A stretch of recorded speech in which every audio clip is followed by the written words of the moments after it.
هي دي الوصفة اللي نقول عليها فعلا توفير التوفير. هنعمل مع بعض زبادي سحور رمضان في البيت بطريقة بسيطة وسهلة جدا.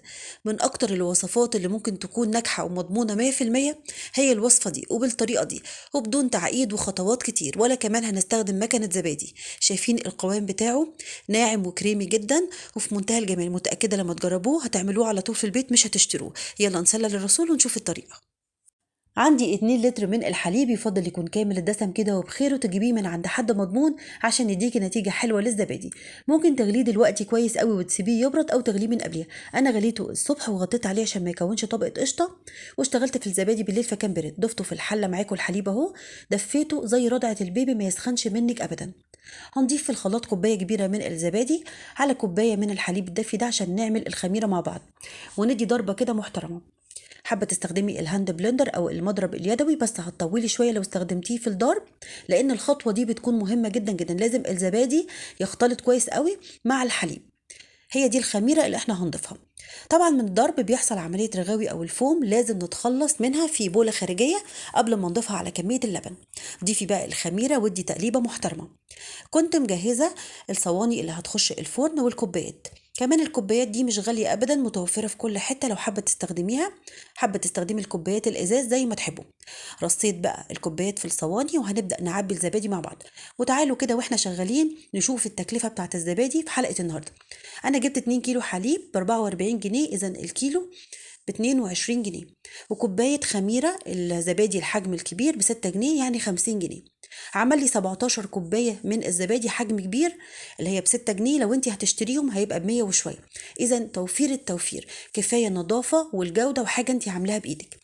كمان في ناس كتير بعتت لي على موضوع اللبن المعلب. ينفع؟ ينفع النوع اللي تفضليه، بس هتزودي الخميره شويه. كمان ممكن تستخدمي الزبادي المعلب كخميره. كل ده هيديكي نتيجه مضمونه وناجحه جدا جدا. هنعبي بقى كميه الزبادي كلها.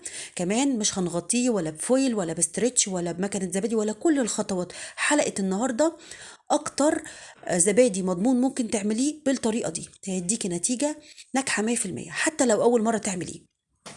هنسخن بقى ميه في الكاتل او البراد وننزل في الصواني، يا دوبك تغطي النص بتاع الكوبايات عشان توزع الحراره كويس، فتبدا البكتيريا تشتغل والزبادي يتجمد. هنكون مولعين الفرن من قبليها بحوالي كده 10 دقايق على درجة حرارة متوسطة، وبعد كده نقفل وندخل الزبادي. لو هتعملي الصبح تفتحي عليه بالليل، والعكس. أنا دخلته بالليل، تاني يوم الصبح فتحت عليه وطلعته من القوالب. وهنبدأ نغطي الكوبايات القمر دي بالغطيان بتاعتها وندخلها على التلاجة لا يقل عن ساعتين قبل التقديم. مهم جدا الموضوع ده. تعالوا بقى نشوف الأخبار إيه بعد ما خرجته من التلاجة. عدى حوالي كده ساعتين وربع. الله بقى على الجمال، شايفين القوام المتماسك ولا عمل مية ولا أي حاجة. تقلبي الكوباية كده عمره ما ينزل أبدا. خطير، مضمون 100%.